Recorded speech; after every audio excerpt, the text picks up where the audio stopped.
Hello, and welcome to 5 Minute Math.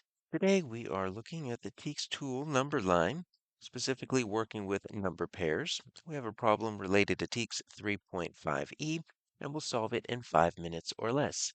If you haven't done so already, please go ahead and take a moment to pause the video, work this problem out on your own, unpause it, and we will look at our answers together. So we've got a farmer packing some apples into baskets and always puts the same number of apples in each basket. That is a clue for us, but we need to go ahead and just find what the relationship is because we need to describe it in the sentence down at the very bottom. We've got drop-down menus, but since it's a picture, each of these brackets are kind of representing what would be in the drop-down.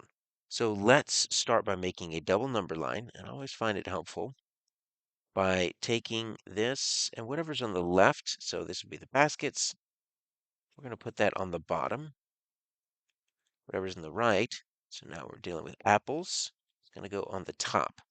What we're going to do is we're just going to mark where these are. So 3 baskets, you see how that goes with 18 apples. And we're just going to kind of put them right on top of each other. So 5 baskets has 30 apples. 8 baskets, it's a little bit of a bigger gap, has 48 apples.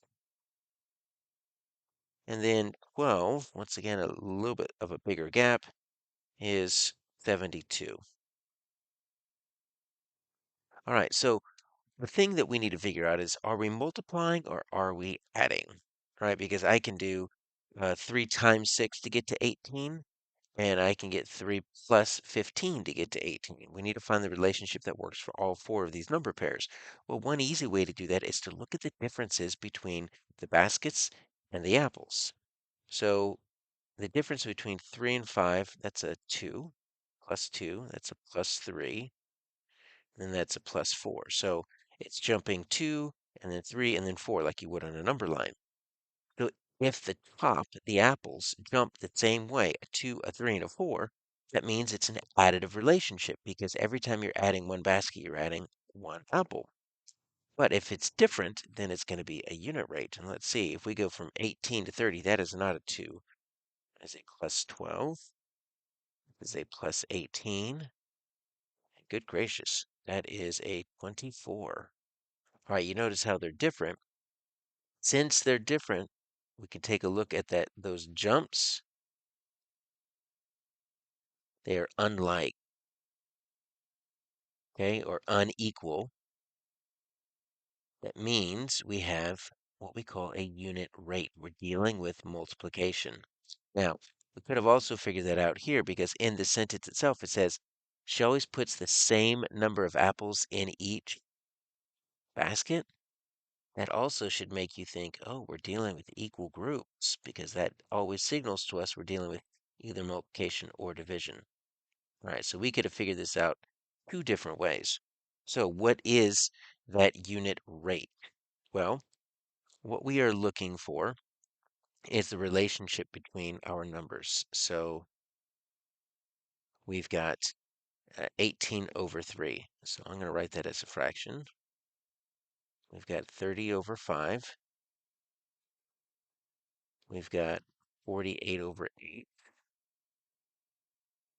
We got 72 over 12. Now, these are all equivalent fractions. We can also view a fraction as a division problem. So we can think 18 divided by 3, 30 divided by 5, and if you know your facts, hopefully one answer is popping up in your brain over and over and over again.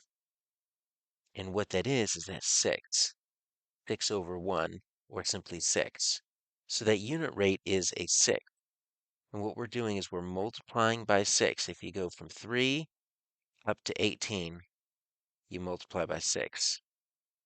From 5 up to 30, multiply by 6. From 8 to 48, from 12 to 72, you're multiplying by 6. You can also look at it side to side if you want to. Well, we times, and then what do we multiply by? We multiply by 6. So that is going to be our answer, times 6.